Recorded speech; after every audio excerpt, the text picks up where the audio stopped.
sorry, gak lama kan kalian nunggunya? Tadi Maya meeting dulu, planning buat ke Hong Kong. Gimana?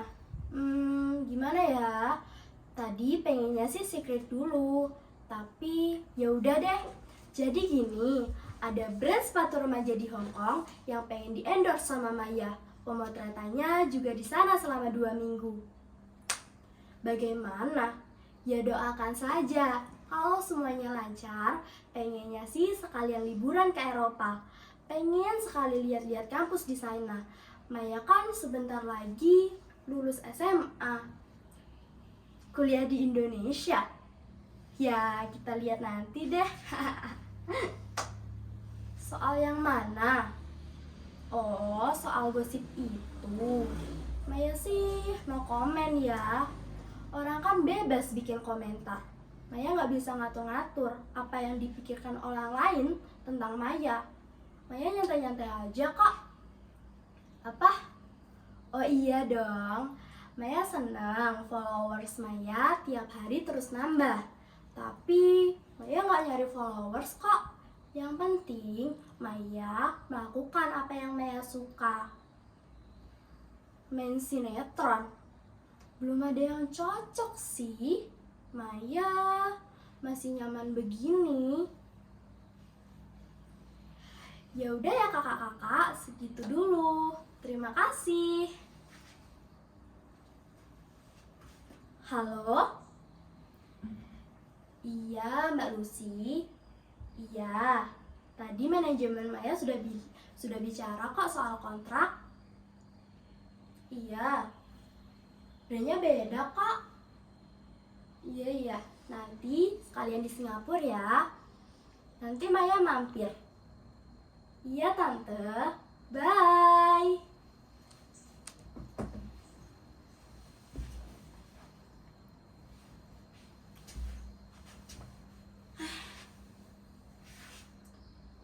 Sebenarnya untuk apa semua kepura-puraan ini? Cuma ilusi.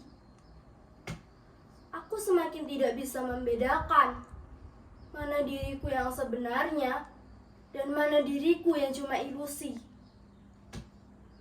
Tapi aku suka ilusi yang membuatku bahagia. Punya penggemar, followers, terkenal. Semua orang mengenalku.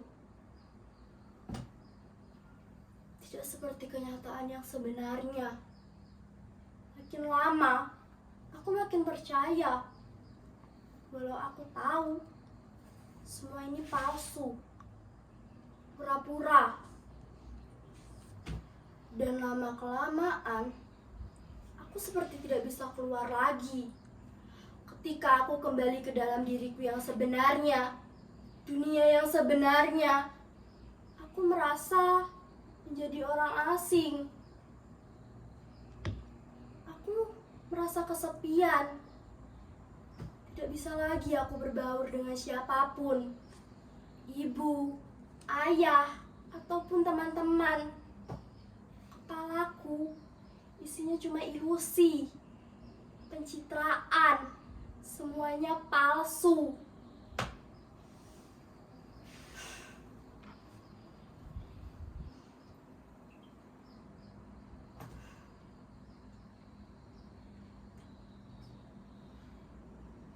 Sebenarnya aku tidak ingin melakukan ini. Aku tahu semua ini tuh palsu. Tapi aku selalu ngotot kalau itu adalah aku.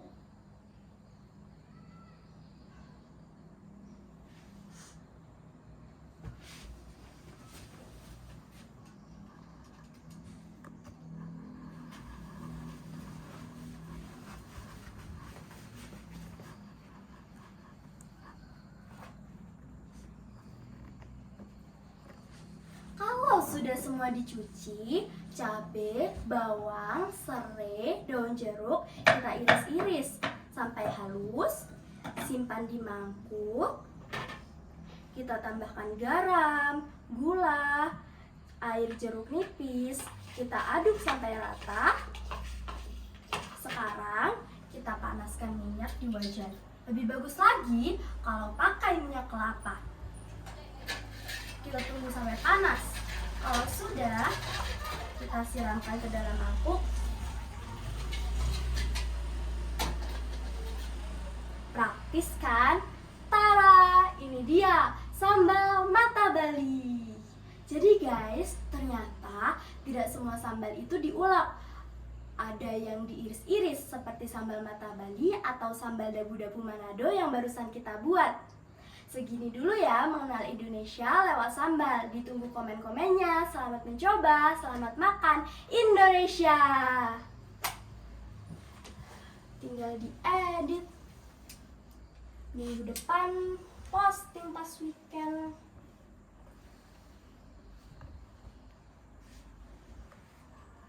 Apa sih bikin konten kayak gitu? Kayak emak-emak, gak guna.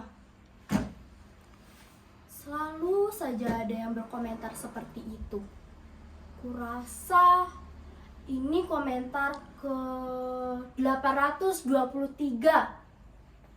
Aku tidak pernah tertarik untuk menjawabnya. Malah ada teman yang bilang begini, kamu bikin konten kayak gitu kayak emak-emak. Lama-lama badan kamu bau sambal. Apa kerennya sih sambal? Kalian pasti berpikir seperti itu juga, bukan? Dulu aku juga berpikir seperti itu. Iya, apa kerennya sih sambal? Apalagi dijadikan konten. Tapi ini bukan soal keren ataupun tidak keren. Aku suka saja melakukan hal yang kusukai, selagi itu baik untuk diriku dan tidak merugikan orang lain. Kenapa melakukan hal yang tidak aku sukai, walaupun kata orang itu tidak akan membuatku terkenal? Iya, semua orang pasti ingin dikenal dan terkenal.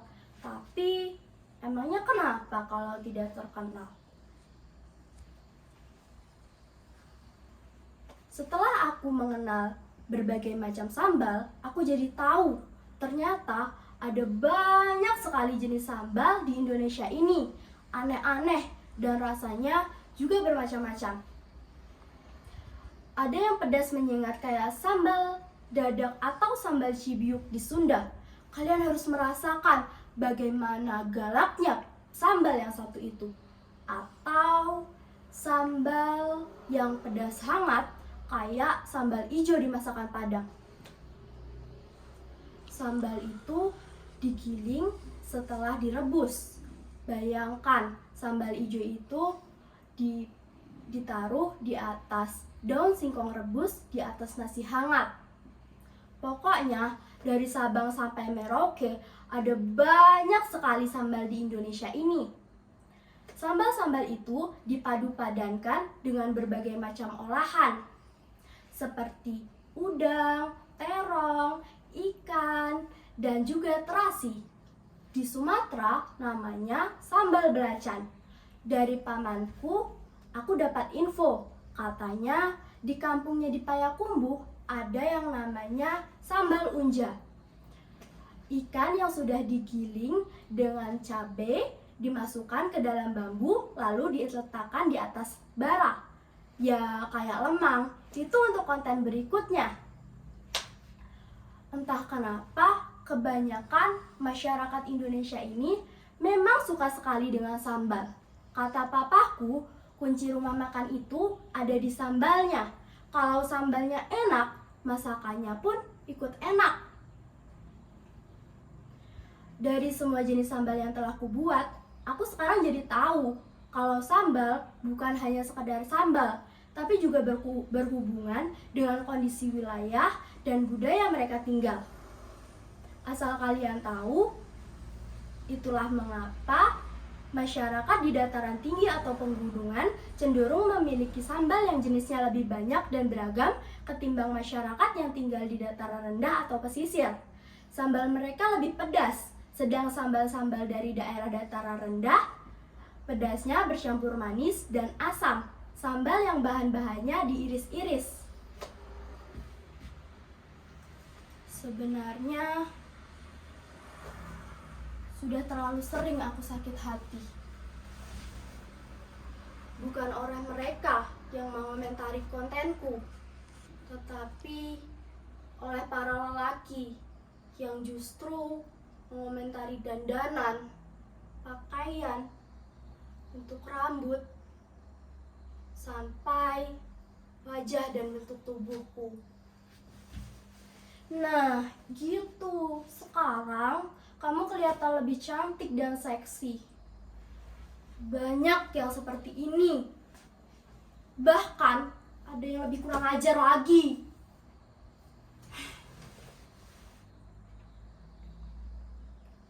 Atau basa-basi ingin berkenalan. Aku tidak merasa dipuji. Sebaliknya, aku merasa dihina dan dilecehkan di depan banyak orang. Aku tidak tahu mengapa mereka berkomentar seperti itu, dan mereka merasa biasa-biasa saja. Dan aku juga tidak tahu kenapa aku merasa sakit hati. Dan itu masih berlangsung sampai sekarang. Padahal aku cuma ingin menjadi diriku.